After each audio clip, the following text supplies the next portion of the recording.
여러분 안녕하세요. 네, 지난 시간 우리가 환경 패키지 파일을 불러와서 작업 준비를 진행을 했었습니다. 이번 시간에는 중심선을 그리는 것부터 시작해서 작업을 진행을 해보도록 하겠습니다. 자, 일단은 파일을 저장을 한번 할게요. 자, 파일 메뉴에서 다른 이름으로 프로젝트 저장하기 선택을 합니다.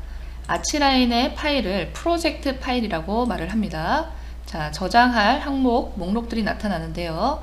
자, 여기에서 저장을 누르겠습니다. 바탕화면에 이름을 지정을 하겠습니다. 저장되는 이 확장자는 .pro 파일로 저장이 됩니다. 주택 실습 이라는 이름으로 저장을 하도록 하겠습니다. 자, 파일을 저장하게 되면은 제목 표시줄에 내가 저장한 파일 이름이 나타납니다.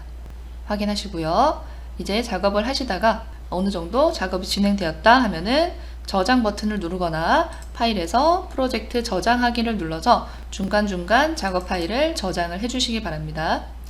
자, 우리가 작업하고 있는 이 창이 하나 나타나는데요.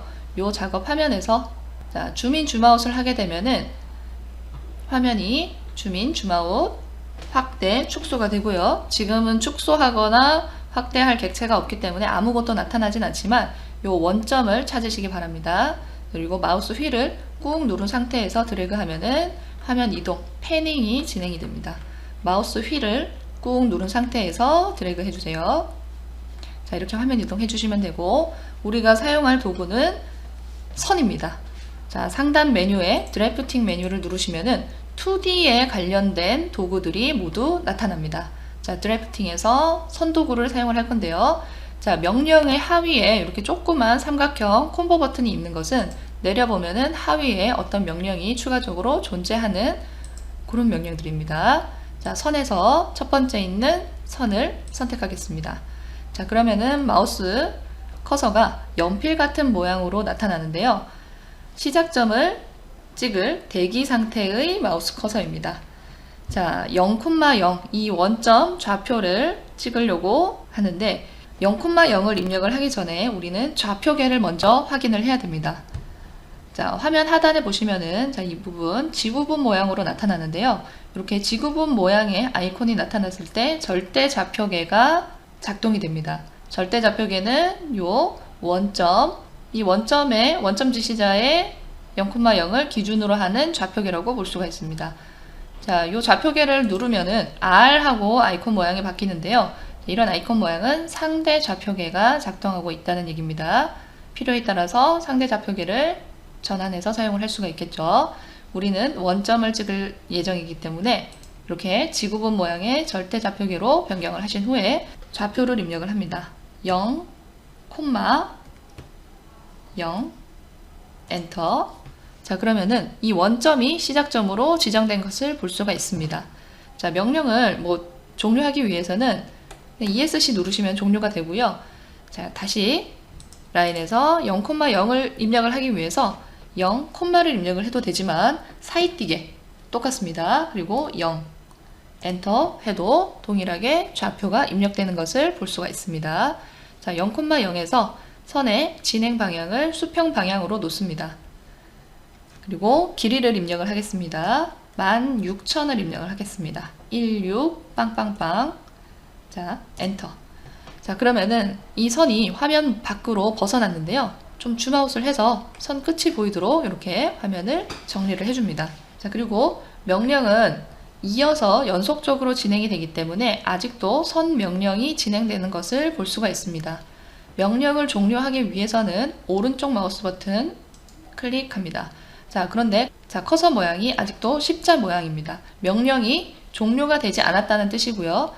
이렇게 십자 모양으로 나타난다는 것은 시작점을 다시 이렇게 찍을 수 있는 대기 상태라는 뜻이 됩니다. 우클릭을 한 번 더 합니다. 그러면은 마우스 포인터 모양이 하얀색 화살표 모양으로 나타나는데 이 하얀색 화살표가 나타나야지만 지금 진행하던 명령이 모두 종료가 된 상태라고 볼 수가 있습니다. 간혹 명령은 끝나지 않았는데 창을 이동한다던가 다른 명령을 실행한다던가 이런 식으로 작업을 하시는 경우가 있는데 반드시 하나의 명령은 끝까지 종료를 하신 후에 그 다음에 새로운 명령을 진행을 해주시기 바랍니다. 자, 선은 선택해서 삭제를 할게요. 우리가 어떤 객체를 선택했을 때 이렇게 플로팅 바가 나타나는데요. 여기에서 빨간색 X를 누르면 삭제가 됩니다. 마찬가지로 선택하고 키보드에 딜리트 키를 눌러도 동일하게 객체는 삭제가 됩니다. 자, 이 선을 선택을 해보겠습니다. 선택을 하면은 길이가 나타나네요. 16,000이라는 길이 값이 나타나고 양 끝점에 뭔가 점이 이렇게 생성이 된 것을 볼 수가 있습니다. 그리고 중심에 이동하는 모양이 나타나고요. 마우스로 올리면은 이렇게 마우스 포인터가 변경이 되는 지점들이 있습니다. 자, 이런 부분들을 마커라고 말을 하는데요. 마커는 우리가 상단에 풀다운 메뉴를 직접 찾아가서 실행을 하는 것이 아니라 객체를 선택했을 때 바로 신속하게 클릭해서 하위에 진행되는 명령을 아치라인에서는 마커라고 말을 합니다. 어떤 객체를 선택했을 때 보통은 이렇게 진한색, 파란색 심볼로 나타나게 되고요. 끝점에서 클릭하게 되면은 끝점에 대한 마커. 요 선 위에서도 커서 모양이 바뀌죠. 클릭하면은 요 선에서 작동되는 마커입니다. 중심에 요 이동 표시의 아이콘을 누르면은 이동에 관련된 하위 명령들이 나타나게 됩니다. 자, 마커에 대한 설명은 작업을 진행을 하면서 계속 설명을 드릴 거예요. 일단은 마커가 있다는 것만 확인을 하고 넘어가도록 하겠습니다. 자, 이 선에 대한 속성을 변경을 하겠습니다. 선을 선택을 하게 되면은 왼쪽에 속성하고 속성 창이 나타납니다. 이 속성은 내가 지금 선택한 이 선에 대한 속성 정보겠죠. 레이어는 선으로 설정이 되어 있고요. 색상은 검정색으로 설정이 되어 있네요. 자, 이 색상을 눌러서 붉은색으로 변경을 하겠습니다. 확인. 자, 그리고 색상이 붉은색으로 변경이 됐는지는 선택 해지를 해봐야지 알 수가 있습니다. 객체의 선택 해지도 ESC 버튼을 누르면은 객체의 선택이 해지가 됩니다. 명령을 종료하거나 뭔가 잘못된 명령을 실행했을 때 종료하는 것 모두 ESC를 눌러서 진행을 하시면 되겠습니다. 자, 그리고 혹시 객체를 선택했을 때 이 속성 창이 나타나지 않는다면 리본 메뉴의 빈 곳에서 오른쪽 마우스 버튼 툴바를 눌러서 속성 켜주시면 되겠습니다. 되셨죠? 자, 이번에는 이 선의 종류를 변경을 하겠습니다. 선을 선택을 하고 선의 타입 부분이 있는데요. 단순한 선으로 되어 있는데, 자, 여기서 세 번째 있는 1점 쇄선, 점 대시라고 나오네요. 1점 쇄선을 선택을 하겠습니다. 확인. 자, 적용이 됐는지는 선택 해지를 해서 확인을 해주시면 되겠습니다. 1점 쇄선 붉은색으로 잘 변경이 됐는데, 자, 그런데 이 선을 전체를 보게 되면은 이 1점 쇄선의 간격이 굉장히 촘촘하게 나타나는 것을 볼 수가 있습니다.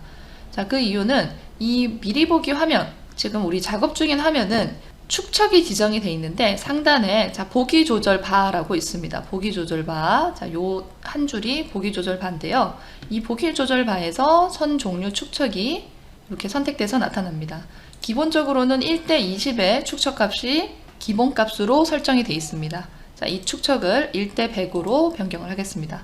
그러면은 1대 100에 맞춰서 선에 1점 쇄선의 쇄선 간격, 대시 간격이 나타나는 것을 볼 수가 있습니다. 여기서 지정하는 선 종류 축척은 이 미리 보기 화면에서 적용하는 축척일 뿐이고, 우리가 1대 100으로 미리 보기 하면서 작업을 하더라도 실제 종이에 출력할 때는 다른 축척을 사용할 수가 있잖아요. 1대 200을 쓸 수도 있는 거고, 더 작게 1대 500 이런 식으로 더 작은 축척을 쓸 수가 있는데, 인쇄할 때의 축척은 별도입니다. 미리 보기에서의 축척은 미리 보기일 뿐이에요. 그런데 내가 이 도면을 1대 100으로 출력할 예정을 가지고 있다면은 미리 보기 화면에서도 1대 100 축척으로 선택을 해놓고 작업을 하는 게 유리하겠죠. 인쇄 축척과는 별도라는 것을 참고를 해주시기 바랍니다. 자, 이 1점 쇄선 중심선에 대해서 간격 띄우기를 진행을 할 텐데요. 상단 메뉴에 간격 띄우기 있습니다. 선택을 하고요. 간격 띄우기 할 선을 선택을 합니다. 그리고 위쪽으로 방향을 이동을 합니다. 아래쪽으로 띄우기 할 거면 아래쪽으로 방향을 지정을 해야겠죠. 위쪽으로 진행을 한 후에 값을 입력을 합니다. 500. 명령은 연속돼서 나타납니다. 3900, 900, 2400. 자, 완료되면 우클릭하고 종료합니다. 자, 이 띄우기 간격은 1500, 500, 3900, 900, 2400으로 띄우기 했습니다. 잠시 화면을 멈추시고 간격 띄우기를 진행해 주세요. 자, 띄우기가 완료가 되셨으면 이번에는 수직선을 하나 교차하는 선으로 그리도록 하겠습니다. 자, 선에서 선. 원점에서 시작하지 마시고요. 살짝 교차되는 시작 부분을 찍어서 끝점까지 이렇게 교차되도록 선을 하나 그립니다. 자, 이 선은 지금 검정색 실선으로 나타나는데요. 우리가 속성을 변경을 해준 요 붉은색 1.3선 중심선처럼 동일한 속성으로 속성 복사를 진행을 하겠습니다. 붉은색 중심선을 하나 선택을 하시고요. 어떤 선을 선택을 하셔도 됩니다. 오른쪽 마우스 버튼 누른 다음에 자, 속성 복사 선택을 합니다. 이 속성 복사는 여기 앞에 무슨 노란색 페인트 브러쉬 같은 형태로 나타나는데요. 우클릭해서 찾을 수도 있고, 속성 복사는 자, 여기 신속 접근 메뉴에도 동일한 아이콘이 나타납니다. 이것을 누르셔도 됩니다. 자, 그러면은 어떤 속성을 복사할지 복사할 수 있는 속성의 목록이 나타납니다. 길이와 선 끝 심볼 이런 거는 꺼져 있는데 이 상태로 진행을 하겠습니다. 길이까지 똑같을 필요는 없으니까요. 확인한 다음에 속성을 복사해줄 요 검정 실선을 선택하고 우클릭합니다. 자, 명령이 안 끝났죠? 이런 경우에 한 번 더 우클릭을 진행을 해주셔야 됩니다. 자, 속성이 복사돼서 동일한 1.쇠선 붉은 선으로 나타나는 것을 볼 수가 있습니다. 자, 이 1.쇠선 수직선에 대해서도 간격 띄우기를 진행을 하겠습니다. 상단 메뉴에 간격 띄우기 선을 선택을 하시고요. 오른쪽으로 1800, 2100, 4500, 1800, 3300 완료되면 우클릭. 자, 이 우클릭과 키보드의 엔터키는 동일합니다. 제가 우클릭 해주세요 하는 지점에서 엔터키를 누르셔도 됩니다. 자, 화면을 잠깐 멈추시고 수직선 간격 띄우기를 진행을 해주세요. 자, 수직선에 대한 간격 띄우기가 완료가 되셨으면은 이제는 이 선을 어느 정도 중심으로 이동을 해보겠습니다. 이 수직선에 대해서 자, 이렇게 크로싱 선택법으로 선택을 할 수가 있습니다. 다 아실 테지만 자, 윈도우 선택법은 왼쪽 모서리에서 오른쪽 모서리로 이렇게 완전히 포함되는 객체만 선택이 되는 게 윈도우 선택법이고요. 반대로 오른쪽 모서리에서 왼쪽 모서리 코너로 조금이라도 이렇게 걸쳐지는 객체는 모두 선택하는 게 크로싱 선택법입니다. 자, 수직선만 크로싱 선택법으로 선택을 하시고요. 여러 개의 객체가 선택이 돼도 이 중심에 혹은 모서리에 마커는 동일하게 나타납니다. 이 중심에 있는 이동 모양의 마커를 선택하신 후에 이동을 선택을 하겠습니다. 그리고 어느 정도 중심으로 보이는 곳에 조금 이동을 해서 이렇게 위치를 이동을 해주겠습니다. 자, 이렇게 중심선의 위치를 좀 정렬을 했고요. 자, 그 다음에 치수 가이드선을 작성을 하겠습니다. 자, 치수 가이드선은 이 중심선에 교차하는 모서리와 맞은편 모서리를 잇는 직사각형을 일단 그려서 작성을 하겠습니다. 직사각형 선택하시고 코너, 교차점이라고 나오죠. 혹시 이렇게 교차점이 나타나지 않는다면은 하단에 이렇게 말굽자석 모양, 자, 이게 객체 스냅을 키는 버튼입니다. 이게 꺼져 있는지 확인을 해주세요. 꺼져 있다면 이렇게 붉은색으로 나타나게 다시 켜주시면은 객체 스냅이 다시 활성이 됩니다. 자, 교차점에서 맞은편 코너까지 우클릭. 자, 이렇게 폴리라인, 직사각형 폴리라인으로 사각형을 하나 그렸고요. 이 폴리라인에서 테두리에 선도 마찬가지죠. 선 위에서 이렇게 커서 모양이 손가락으로 바뀌는데 폴리라인도 마찬가지입니다. 선이 이렇게 진한 파란색으로 나타나고 커서 위에 올리면은 손가락 모양으로 바뀌죠. 자, 여기에서 마커가 진행이 된다는 얘기입니다. 클릭합니다. 마커는 항상 클릭입니다. 우클릭이 아니에요. 자, 여기에서 전체 간격 띄우기 선택합니다. 바깥쪽으로 방향을 지정을 하시고요. 1000 입력합니다. 엔터. 그러면은 원본은 지워지고 바깥쪽으로 1000만큼 간격 띄우기가 진행이 된 것을 볼 수가 있습니다. 자, 그런데 이 중심선들이 모두 이렇게 바깥으로 이렇게 삐죽삐죽 튀어나가 있는데요. 이 튀어나가 있는 선들을 정리를 좀 해주도록 하겠습니다. 우리가 선을 선택을 하게 되면은 끝점에 이런 끝점 마커들이 생기는데 클릭을 하게 되면 끝점에서 길이 변경이라고 나타납니다. 이 길이 변경은 이 선이 진행되던 진행 방향으로 길이를 이렇게 변경을 해줍니다. 늘릴 수도 있고요. 어떤 거는 이렇게 줄일 수도 있습니다. 제가 임의로 이렇게 길이를 변경을 해보겠습니다. 여러분들도 임의로 몇 개 이렇게 길이를 한번 줄여보세요. 클릭하고 길이 변경. 시작점은 찍지 않습니다. 마우스를 움직이고 종료점만 찍어주시면 되겠습니다. 선택하고 길이 변경. 자, 그리고 길이 변경 옆에 보시면은 끝점 이동이라고 있는데요. 요거 두 개 차이점은 길이 변경은 선이 진행되던 요 디렉션 방향으로만 늘어나고 줄어듭니다. 그런데 끝점 이동을 하게 되면은 새로운 각도를 갖는 새로운 끝점을 찍어줄 수가 있습니다. 각도가 변경이 되기 때문에 우리는 끝점 이동하지 마시고 길이 변경을 해주세요. 자, 혹시 잘못해서 명령을 되돌리고 싶다면은 상단 메뉴에 자, 여기 명령 되돌리기 버튼이 있습니다. 되돌리기 누르시면은 다시 명령이 되돌아갑니다. 그 앞에 되살리기는 되돌리기를 취소해 주는 거죠. 되돌리기, 되살리기, 되돌리기, 되살리기. 자, 이 되돌리기는 키보드에서 단축키를 쓸 수도 있습니다. 우리 윈도우에서 되돌리기 단축키 많이 사용을 하죠. 컨트롤 Z를 눌러서 되돌리기 할 수가 있고요. 되살리기는 컨트롤 Y를 눌러서 되살리기 진행을 할 수가 있습니다.